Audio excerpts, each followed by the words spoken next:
Hey everyone, happy Thursday and welcome to the next edition of Instagram Live with Carrots and Cake. So first I want to say I got this all set up and I was like, I should have done this outside. It's like such a beautiful day. Why am I in the house doing this? So next week, if it's a nice day, I'll be outside doing my Instagram Live. And two, I wanted to say thank you guys for all the awesome questions you've been sending. I have a huge stockpile now. Of course, feel free to send them along at any time, but thank you. Got lots of good questions. So I have my little list here and my notes and everything, so I'll just jump right into it. So the first question is about early intervention. So if you've been following along on Carrots and Cake, I've written about early intervention a few times over the years. And Quinn was about, how old was he? He was almost 2 months when, almost 2 years when we put him into early intervention. And the reason that we did that is because he had been struggling with communication. He just wasn't talking a lot. I feel like at almost 2, he only had like a handful of words. And we just had so many tantrums, like all day long, tantrum after tantrum, just because he couldn't communicate with us. And I think what happened was he had ear issues with his ears. He had like 1 million ear infections as a baby, and then we ended up having his tonsils, adenoids out, and tubes put in. So I don't know if that was, maybe an issue with him communicating, or maybe like a little slow to talk. But long story short, it was just a really kind of rough time with him trying to communicate with us and not really being able to. So we put him in early intervention at almost 2 years, and he was in it for a full year, and by 3, I can't even tell you, just an explosion of words. So all good things to say about early intervention. They were awesome here in Massachusetts. I don't know how it is in other states, but I assume, if you Google it, they probably have an early intervention, website where you can find. Ours is organized by counties, so I would say it would just be different counties or districts that you're in. But it was awesome. So I guess the question was, how did you know that he needed it? And it was because he wasn't talking, he was almost 2, and just so many tantrums. He just couldn't communicate with us, and we could not figure out what he wanted. So that's how we knew. The second question is, this person wants to try CrossFit, but they don't think they're in shape enough to do it. And I get that question all the time. And so many people say that, and I swear to God, anyone can do CrossFit, just about anyone. There's so many modifications for the exercises and different things that you do. So you could just have never worked out a day in your life and go to CrossFit and do a workout alongside everyone else. So basically, everyone's fit enough to do CrossFit. It's such a good workout, lots of functional movements, all that good stuff. It's just an awesome workout for any fitness level. So don't be afraid.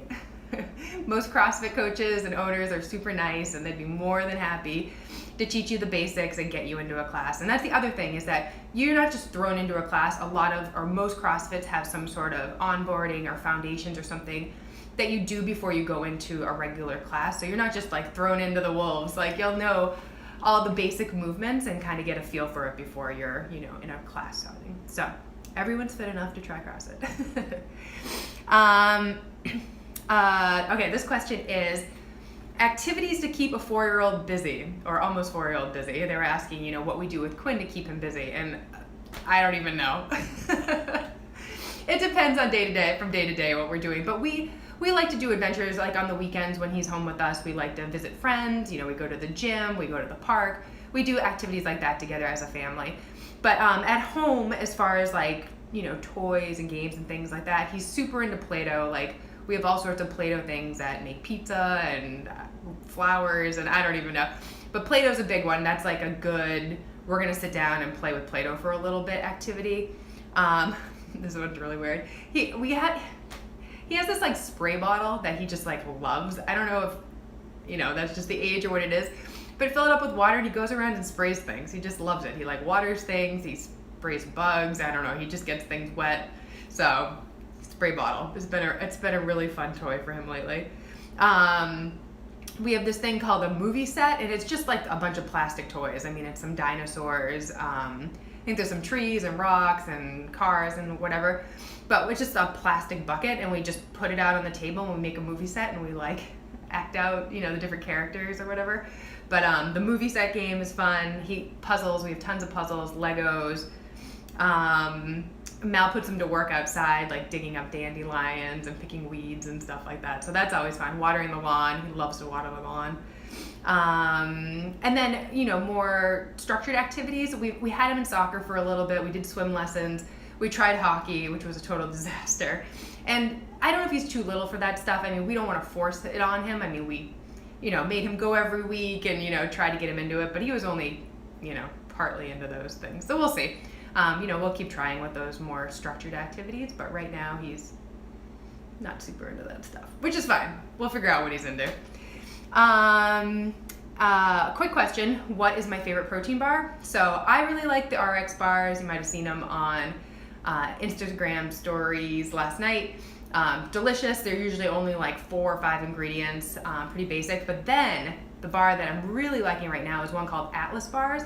They're made locally here in Massachusetts, and they are delicious.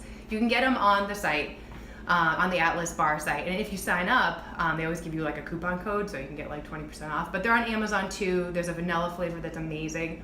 They just came out with a peanut butter flavor, which I haven't tried, but I really want to, and they have a chocolate flavor. Super basic ingredients. I think they're almond butter based.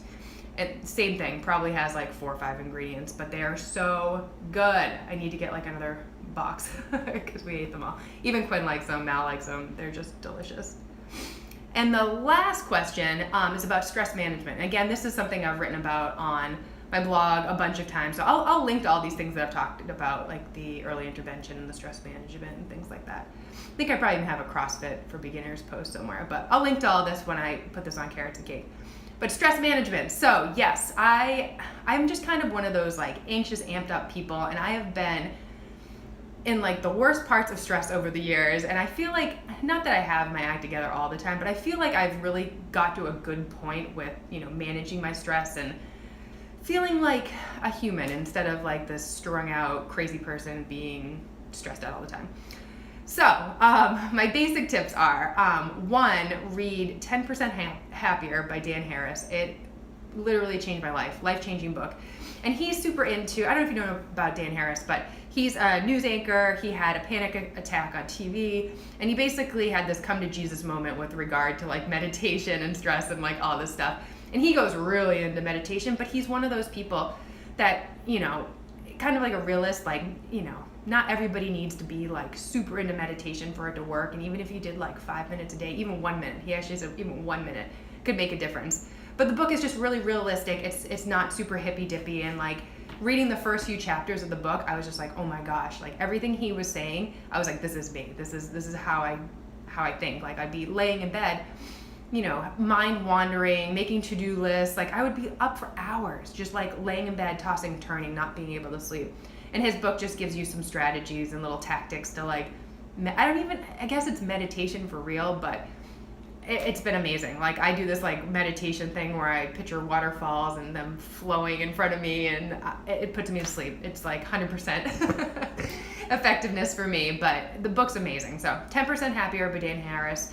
Also have a blog post about that because it just changed so much for me. Other little things, just going for a walk with the dog and a podcast, basic stuff like that. Walking around Target by myself. Taking a shower, just like a long shower alone. I'm one of those people, I just need to be alone to like recharge and relax and all that stuff. Obviously spending time with family and friends, just get your mind off the stress, and wine works wonders. So those are my basic go-to tactics for, when I'm stressed out and everything. And, just taking things day by day, one thing at a time, because I think if you look at the big picture and just, days down the road, it can be like so overwhelming. So just think about what you can do that day, in the moment to like make things better, because sometimes it's just like so overwhelming. But Dan Harris, it's just, check out his book. Just the way he like describes things and everything made a world of difference in how I think. And just kind of separating, you know what I mean? Like work life, stress life, and then family life and happiness, and separating those two and training your brain to do it. He was actually on a podcast with, on the Wellness Mama this past week, and him just talking about things and just how, your mind might wander, but bringing it back. And that's what it's all about, just bringing it back to that focus. So anyways, I could just ramble on about that, but big fan of his and everything he has to say. He actually has a podcast too. I think it's called 10% Happier. I don't know. I gotta look it up, but I need to follow this podcast for sure. So that is it. That is it for the next, or this edition of Instagram Live. Thank you for all the questions. I feel like I was a little all over the place, rambly today, but I don't know. One of those days. But thank you, and I will see you guys and talk to you guys later.